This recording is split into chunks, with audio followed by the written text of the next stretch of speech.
에스더 연속 강의, 오늘은 7번째 설교입니다.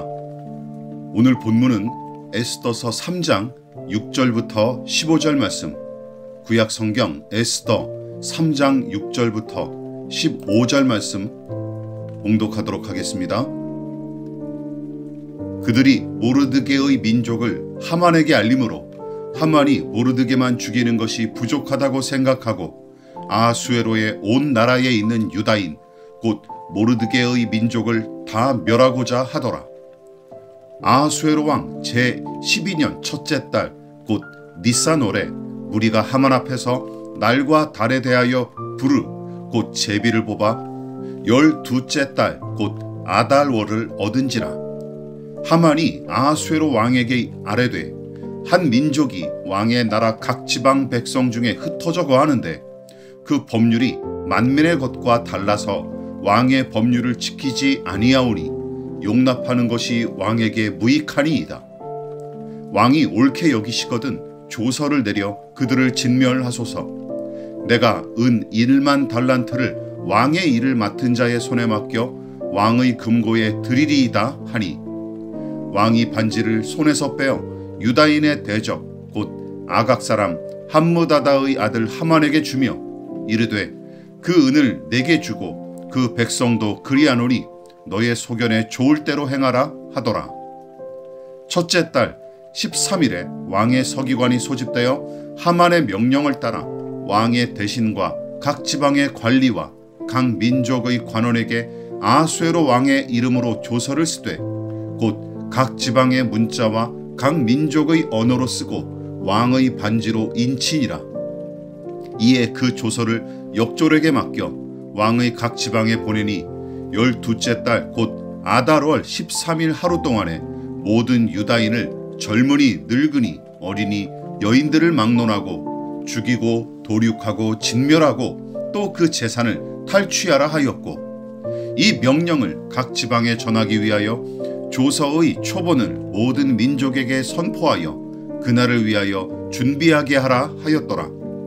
역졸이 왕의 명령을 받들어 급히 나가매 그 조서가 도성 수산에도 반포되니 왕은 하만과 함께 앉아 마시되 수산성은 어지럽더라. 오늘은 에스더 연속 강의 7번째 설교로서 혼란한 수산성, 잔치하는 궁궐이란 제목으로 함께 말씀의 은혜를 나누도록 하겠습니다. 우리는 지난 2번의 설교를 통해 모르드게의 충성과 저항에 관해 살펴봤습니다. 우선 모르드게가 아수에로 왕의 암살 음모를 미리 알게 되어 막은 행동은 율법의 정신을 구현하기 위해 고민하면서 기도했던 시간이 쌓이고 쌓여 낳은 열매로서 율법의 정신을 구현한 그 믿음이 섬기는 왕과 맡겨진 직무에 대한 충성으로 나타났다고 지적했어요. 자, 그렇다면 아수에로 왕의 생명을 지키고 또한 그 나라의 제도와 문화를 인정했던 모르드게가 왜 하필 하만 앞에서는 저항과 투쟁으로 일관했을까요? 모르드게의 저항과 투쟁은 불의하고 사악한 자와 그가 가진 가치관, 그것을 옹호하는 나라의 법일지라도 하나님의 법을 앞서지 못한다는 사실을 용감하게 드러낸 사건으로서 이 일은 불의한 관료 하만을 향한 것이고 더불어 그를 경배하도록 법률을 제정한 일에 대한 저항으로 봐야 타당하다고 지적했습니다. 그러니까 모르드게는 아무리 왕의 명령일지라도 하만과 그의 불의한 작태를 두둔하는 법이라면 그런 법과 명령은 따를 수 없다는 사실을 표명하기 위해 무릎을 꿇지 않았던 것입니다. 기억하십시다. 하나님께서 이스라엘을 비롯한 모든 나라의 위정자들을 세우실 때는 순기능적 역할을 감당하도록 정치적 권력과 권세를 허락하신 것인데 하만은 타인의 자유와 존엄은 물론이고 그들의 생명과 생존을 하찮게 여기는 작자였으며 국가의 질서와 백성의 안위를 지키기는커녕 사사로운 감정에 휩쓸려 페르시아 전역에 살육과 혼란만 일으킨 원흉이었습니다. 따라서 모르드게의 저항은 하만이 아말렉 민족이었거나 그가 다른 종교를 가진 자여서 벌인 일이 아니에요. 율법의 정신에 어긋난 불의한 관행과 그런 법, 그리고 그 주체를 향해 저항한 일임을 우리는 명심해야 합니다. 그리고 이어지는 에스더서 3장의 이야기는 유대인 말살 계략이 어떤 배경에서 시작됐고 또한 이 잔인한 계획이 어떻게 확대되는지에 관한 과정을 자세히 보여주죠. 물론 모르드게는 왕명에 따르지 않은 탓에 하만의 심기를 건드렸을 뿐만 아니라 결국은 그의 행위가 일종의 항명 행위에 해당했기에 페르시아의 법을 위반한 셈입니다. 그러나 문제는 항명과 불충을 저지른 모르드게 한 사람만 처벌하면 그만인데 이 사건이 다른 모든 유대인한테까지 확대된 것이죠. 사실 이 이야기는 유대인 한 사람이 율법의 정신으로 살아가기 위해 희생한 사건 정도로 간단하게 끝낼 수 있었습니다. 그런데 지극히 작은 한 개인의 저항과 처벌로 그치지 않고 이 일이 더욱 잔인하게 진전되고 확대됐던 탓에 더 큰 사달이 일어나죠. 다시 말해 나라를 경영하고 백성을 다스리는 이 거대한 일이 사소한 사건 하나를 두고 몇몇 사람들의 이권과 감정에 의해 부조리한 행태로 변질하고 비화하는 게 문제입니다. 자, 그것을 우리는 오늘 4가지 정도로 함께 살펴보십시다. 첫째, 과잉 충성으로 아첨하는 왕의 신하들이 본문에 등장해요. 앞서 잠깐 언급했다시피 모르드게와 유다 민족을 말살하려는 이 계획은 정작 하만이 아니라 왕의 다른 신하들로부터 시작되는 게 특징입니다. 2절과 4절까지 본문을 보십시오. 대궐문에 있는 왕의 모든 신하들이 다 왕의 명령대로 하만에게 꿇어 절하되 모르드게는 꿇지도 아니하고 절하지도 아니하니 대궐문에 있는 왕의 신하들이 모르드게에게 이르되 너는 어찌하여 왕의 명령을 거역하느냐 하고 날마다 권하되 모르드게가 듣지 아니하고 자기는 유다인임을 알렸더니 그들이 모르드게의 일이 어찌 되나 보고자 하여 하만에게 전하였더라. 6절을 보십시오. 그들이 모르드게의 민족을 하만에게 알림으로. 문맥상 하만은 자기에게 절하지 않은 모르드게의 모습을 직접 확인하지는 못했던 것 같습니다. 그리고 그 모습을 목격한 다른 신하들이 모르드게에게 시비를 걸었으나 그가 전혀 말을 듣지 않고 저항한 것이 괘씸해서 하만에게 일러 바쳤던 것이죠. 다시 말해 모르드게가 하만에게 꿇어 절하지 않은 일, 그리고 그가 유다인이란 사실을 하만에게 고자질한 작자들이 바로 왕의 다른 신하들이었던 것이죠. 자, 그렇다면 신하들은 무슨 이유로 하만에게 고자질을 했을까요? 아마도 그들은 왕의 암살 계획을 미리 막았던 모르드게를 시기하여 정적으로 여겼었는데 때마침 왕명을 거슬러 하만에게 절하지 않은 일을 빌미삼아 하만의 분노를 부추긴 게 틀림없습니다. 게다가 모르드게가 저 스스로 유다 사람임을 자백한 일을 빌미로 하만에 대한 저항이 유다 민족의 신인 여호와 하나님을 향한 신앙 때문임을 덧붙임으로써 사건을 더욱 확대시키죠. 다시 말해 그들은 하만이 극도로 분노하게끔 부채질했을 뿐만 아니라 유대인 말살 계획을 진행하도록 부추긴 작자들이 바로 왕의 신하들입니다. 이쯤에서 생각해 보십시오. 왕의 신하들은 하만의 수하에 있는 사람들이 아니지 않습니까? 그들은 말 그대로 왕의 신하들이에요. 그런데 무슨 이유로 모르드게의 일을 빌미삼아 호들갑을 떨었을까요? 아마도 하만이 아하수에로 왕 다음으로 권력과 권세를 지닌 자였기에 그에게 줄을 서서 이득이나 얻어보자는 심산으로 과잉 충성한 것처럼 보입니다. 그런데 이게 당연한 생리죠. 얻을 수 있는 이익이 많으면 많을수록 아첨꾼들이 몰려드는 게 생리 아닙니까? 이처럼 아첨꾼들의 목적은 올바르고 합당한 것을 세우는 데 있지 않은데 나라와 공동의 이익이 아니라 사리사욕만 채우는 게 가장 큰 문제죠. 그래서 이런 작자들이 하만을 부추겨서 일으킨 일이 얼마나 큰 사달을 일으킬 뻔했는지 생각해 보시기 바랍니다. 그러면 하만은 아무 잘못이 없을까요? 그렇지 않습니다. 두 번째로 우리가 살펴볼 것은 무자비한 보복으로 자기의 권세를 과시하는 하만입니다. 이 부분을 유념하십시오. 하만에게 절하지 않은 사람은 모르드게 한 사람뿐입니다. 그러나 대부분 유다인들은 모르드게와 같은 믿음을 가지고 행동하기가 어려웠을 뿐더러 속사정을 모르고 왕명에 따라 대부분은 기계적으로 하만에게 예를 표했을 거예요. 그러므로 왕명을 어긴 대가는 모르드게 한 사람만 치르면 그만입니다. 다시 말해 죄값은 죄를 지은 그 당사자만 치르는 것이 원칙이죠. 그리고 성경도 그 원리를 분명하게 지적합니다. 에스겔서 18장 20절을 보십시다. 범죄하는 그 영혼은 죽을지라. 아들은 아버지의 죄악을 담당하지 아니할 것이요 아버지는 아들의 죄악을 담당하지 아니하리니 의인의 공의도 자기에게로 돌아가고 악인의 악도 자기에게로 돌아가리라.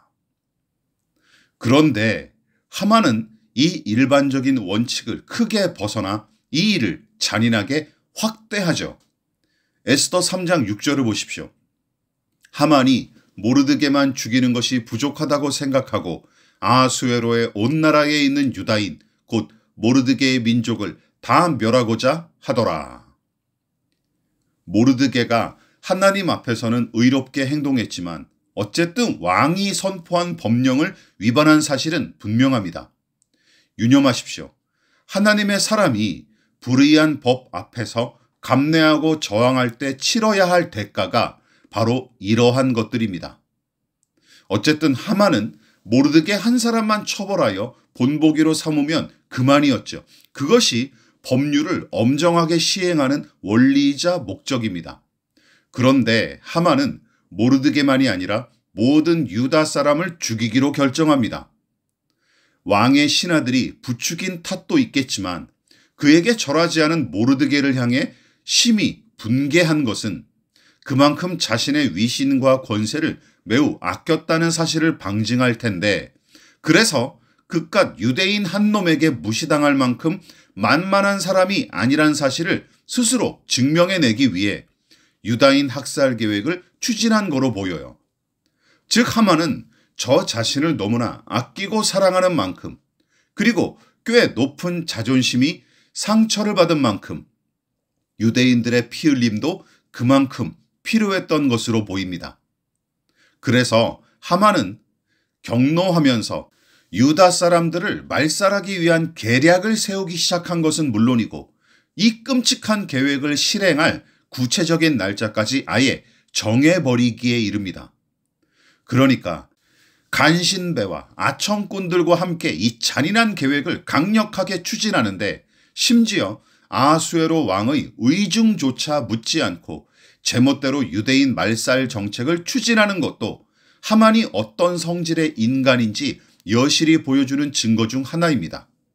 이처럼 하만의 잔인하고 거대한 계획은 자기가 어떤 사람인지 과시하려는 목적에서 비롯됐을 뿐만 아니라 그 계획을 추진하기 위해 함께한 사람들은 간신배와 아첨꾼들이며 그 방법은 대단히 감정적이어서 불합리한 것은 물론이고 심히 독단적이자 폭력적입니다. 그뿐만이 아닙니다.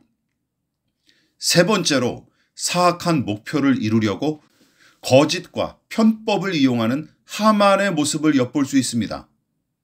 하만은 심히 혐오하는 유다 사람들을 학살하기 위해 왕에게 두 가지 거짓말로 보고를 올리는데 그 내용이 8절에 자세하게 기록되어 있어요. 하만이 아하수에로 왕에게 아뢰되 한 민족이 왕의 나라 각 지방 백성 중에 흩어져 거하는데 그 법률이 만민의 것과 달라서 왕의 법률을 지키지 아니하오니 용납하는 것이 왕에게 무익하니이다. 우선 하만은 궁궐 문지기 모르드게 한 사람의 저항을 마치 유대 민족 전체의 저항인 것처럼 왜곡하는 악을 저지릅니다. 또한 자신이 모르드게에게 무시당한 일을 보복하기 위해 시작한 사실은 쏙 빼놓았죠. 그리고 유대인들이 페르시아 제국을 좀먹고 왕을 대적하는 반동분자들인 것처럼 속여서 왕의 진노를 부추기기에 이릅니다. 자, 이 얼마나 사악한 선동질입니까? 게다가 이 사달을 초래하고 더욱 확장시킨 당사자가 민족과 법률 등을 운운하면서 음흉하게 자기 자신은 뒤로 빠진 모습도 비열하기 짝이 없어요. 원래 이 항명 사건은 모르드게와 하만 사이에 일어난 것인데 마치 하만은 유대인 전체가 아하수에로 왕과 페르시아 민족을 대적하는 것처럼 조작하고 선동했어요.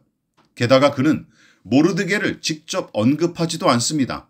왜냐하면 모르드게는 왕의 암살 계획을 막은 충직한 일꾼이었기 때문입니다. 그래서 왕이 모르드게와 관련된 일을 떠올릴 가능성마저 미리 차단하기 위해 이 사건이 유대인 전체의 반항으로 왜곡하여 보고하는 짓을 저지르죠. 그러니까 하만은 페르시아에 거주하는 유대인 전부를 없애버려야 할 적과 박멸할 전염병처럼 규정한 것입니다. 당연하죠.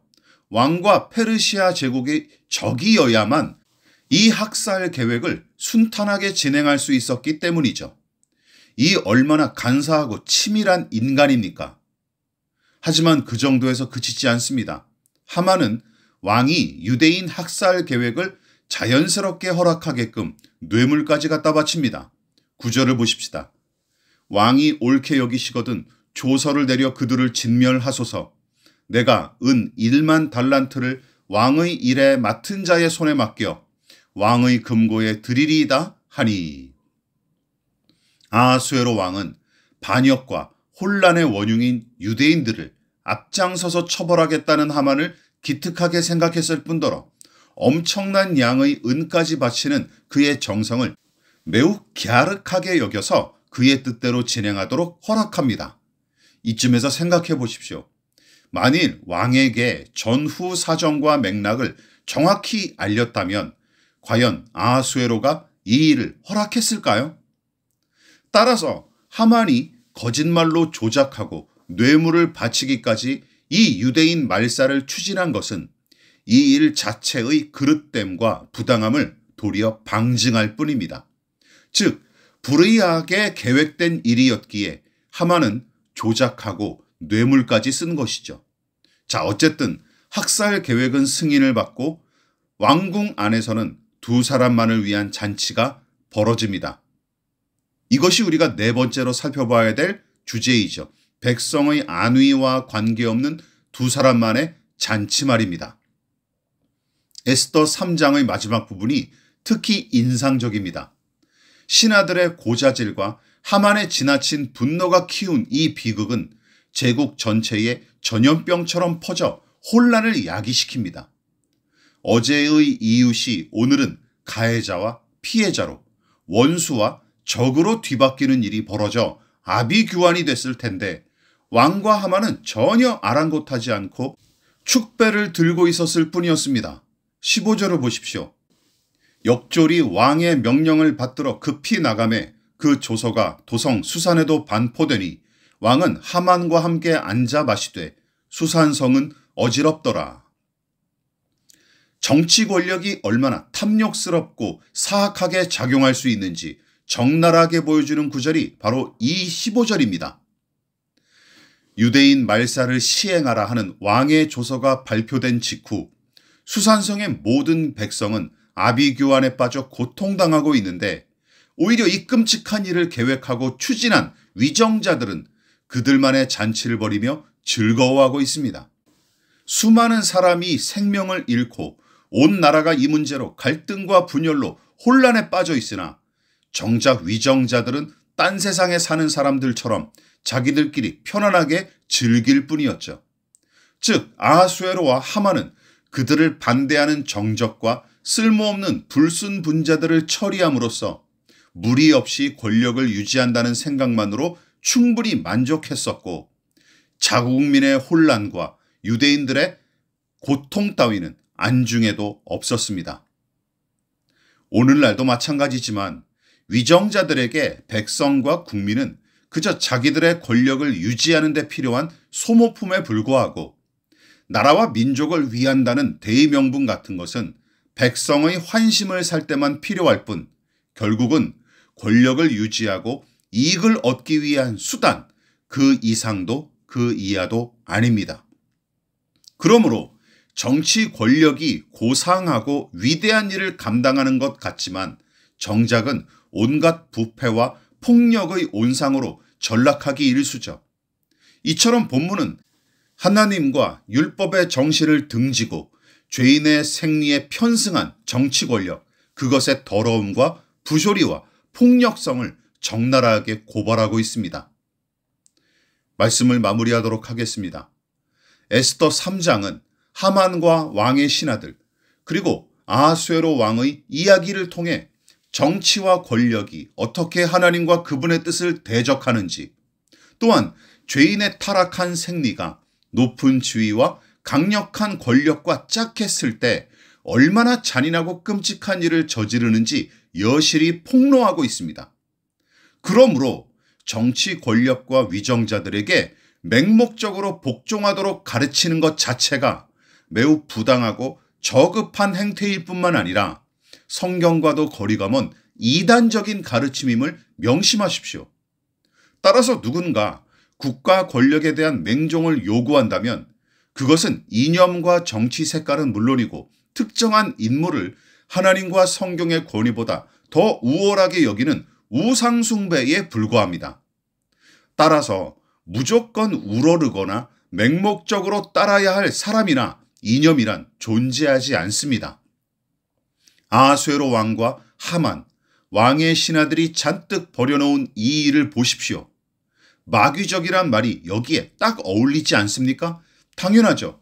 거짓, 조작, 트집잡기, 아첨, 뇌물, 적개심, 분노, 살의, 이간질, 과시욕, 잔인함, 교만, 탐욕, 이기심 등의 마귀적 성향과 행동 양식을 본문이 고스란히 보여주기 때문입니다. 그래서 모르드게의 저항은 더더욱 정당성을 얻습니다. 그리고 우리는 이 부분에서 예수님의 가르침을 떠올려야 마땅합니다. 요한복음 8장 44절입니다. 너희는 너희 아비 마귀에게서 났으니 너희 아비의 욕심대로 너희도 행하고자 하느니라. 그는 처음부터 살인한 자요 진리가 그 속에 없으므로 진리에 서지 못하고 거짓을 말할 때마다 제 것으로 말하나니 이는 그가 거짓말쟁이요 거짓의 아비가 되었음이라. 타락한 죄인의 생리가 장악하고 득세하는 시대와 장소에서 항상 일어나는 일들입니다. 사람과 세상이 타락하여 죄에 빠진 상태임을 방증하는 명백한 증거가 바로 이것들입니다. 그래서 죄인을 새로운 피조물로 거듭나게 하고 하나님의 형상을 회복하기 위해, 또한 하나님 나라의 백성다운 새로운 성품을 심기 위해 하나님은 아들을 세상에 보내셨고, 그리고 아들 예수님은 죄인의 저주와 심판을 대신 담당하셨습니다. 그리고 오직 성경을 통해 나타난 하나님의 뜻을 분별하고 거기에 충성함으로써 새 생명과 참 자유를 누리도록 은혜를 우리에게 베풀어 주셨죠. 그런데 예수를 믿고 거듭났다는 그리스도인들이 위정자와 사상, 이념의 하수인 노릇하는 꼬락서니는 하나님께서 당신의 사람들에게 기대하셨던 모습이 아니에요. 그래서 네덜란드의 신학자 하우츠바르트는 정치 권력에 야합하는 그리스도인들을 향해 다음과 같이 지적했습니다. 우리 그리스도인들 역시 조국과 세계의 근본적인 악의 공범자들이라는 점을 인정하지 않는다면 어찌 우리가 국가적인 방향 전환을 기대할 수 있겠는가? 우리 그리스도인들이 제일 먼저 이데올로기 추구와 다른 신들을 섬긴 우상 숭배의 죄악을 고백해야 할 사람들이다. 자, 지금 우리 한국교회에 만연한 경박한 이념 논리와 일반화의 오류, 기독교로 가장한 친일 수구 세력과 비판을 위한 비판만 일삼는 급진주의자들의 틈바구니에서 더욱 성경적인 분별이 요구되는 시대를 살아가고 있습니다. 본문과 같은 행태가 버젓이 이루어지고 있음에도 불구하고 비겁한 침묵으로 일관하면서 그리스도인이자 건강한 시민다운 성경적 가치관과 행동을 나타내지 않는다면 공범에 불과합니다. 모르드게처럼 충성하되 더불어 모르드게처럼 하나님의 사람답게 불의에 대해 이의를 제기해야 마땅합니다. 하나님의 뜻을 거스르는 권세와 권력에 무릎 꿇지 마십시오. 거짓과 선동에 속지 마십시오.